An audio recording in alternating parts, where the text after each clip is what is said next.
We're in the greenhouse this morning, and there's quite a bit of wind on the outside, so if you can kind of just forget about that there's a whole lot of whipping of the greenhouse, we're going to be in good shape. But I have a question from a new gardener. Wants to know, what are the essentials to growing a bell pepper? And I want to say that probably a bell pepper is one of the hardest vegetables to grow. It takes longer to grow a bell pepper, about 60 days, than just about anything else in the garden. So with that, I want to identify that probably the California Wonder is the go-to bell pepper if you're interested. And number two, you want to plant them at about 18-inch centers in the row itself, and the rows about 2 foot apart. Many people agree that they like the drip line, the irrigation drip line running through the peppers, because peppers need about 2 inches of water per week.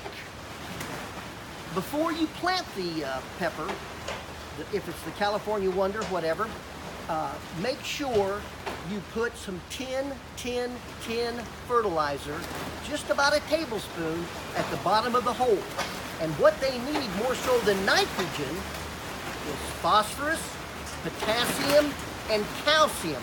But you put those 3 macronutrients in the ground where you're going to use peppers the next year. You put those down in the fall.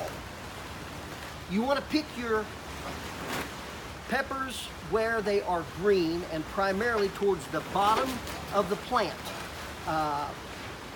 For several reasons, it seems that they produce more when you pick them off the bottom of the plant than if you pick them off towards the top.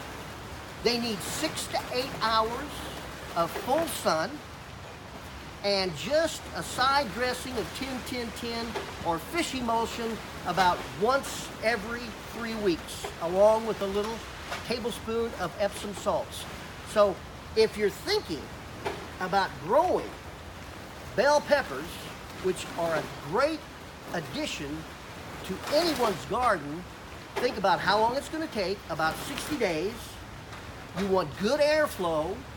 You want a drip irrigation system, or a time where you can actually water them at least 2 inches of water per week, and a full sun, and you can have success with green peppers. This is Hey Garden Guy, Charlie Stocker, raising your garden IQ one question at a time.